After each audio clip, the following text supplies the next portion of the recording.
In the small, secluded village of Black Hollow, nestled deep within the dense, ancient woods, there was a legend that had been passed down through generations. It was said that the forest was alive, not just with the rustling of leaves and the chirping of birds, but with something far more sinister.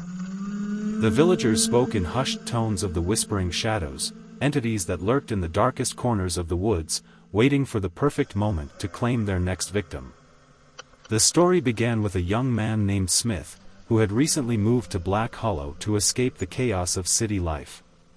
He had inherited an old, crumbling mansion from his late uncle, a man he had never met. The mansion, known as Blackthorn Manor, stood on the edge of the forest, its Gothic spires piercing the sky like the fingers of a skeletal hand. The villagers warned Smith not to venture into the woods, especially after dark, but he dismissed their superstitions as mere folklore. Smith spent his first few days in Black Hollow settling into the manor, which was as eerie as it was beautiful. The walls were lined with portraits of his ancestors, their eyes seeming to follow him as he moved through the halls. The air was thick with the scent of mildew and decay, and the floorboards creaked with every step. Despite the unsettling atmosphere, Smith felt a strange sense of belonging, as if the house had been waiting for him. One evening, as the sun dipped below the horizon and the forest was bathed in an eerie twilight, Smith decided to explore the woods. He had always been drawn to the unknown, and the villagers' warnings only fueled his curiosity.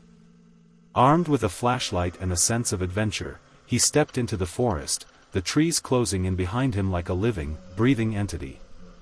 The deeper he ventured, the more the forest seemed to change. The air grew colder, and the sounds of the night, the chirping of crickets, the hooting of owls, faded into an oppressive silence.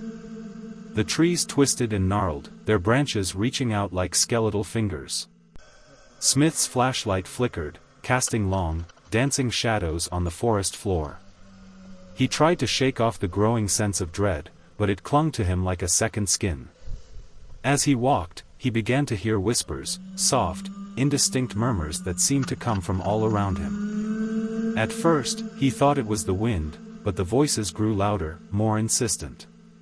They called his name, their tones alternating between soothing and menacing. Smith's heart pounded in his chest, and he quickened his pace, desperate to escape the suffocating darkness. But the forest had other plans. The trees seemed to shift, their roots twisting and tangling to block his path. The whispers grew louder, more urgent, and Smith realized with a sinking feeling that he was no longer alone. Shadows moved in the periphery of his vision, dark, shapeless forms that seemed to glide effortlessly through the trees. He broke into a run, his breath coming in ragged gasps, but no matter how fast he ran, the shadows kept pace. Finally, he stumbled into a clearing, his flashlight flickering and dying. In the center of the clearing stood an ancient, gnarled tree, its trunk twisted into the shape of a grotesque face. The whispers reached a crescendo, and Smith felt a cold, clammy hand grasp his shoulder. He spun around, but there was nothing there, only the shadows, closing in around him.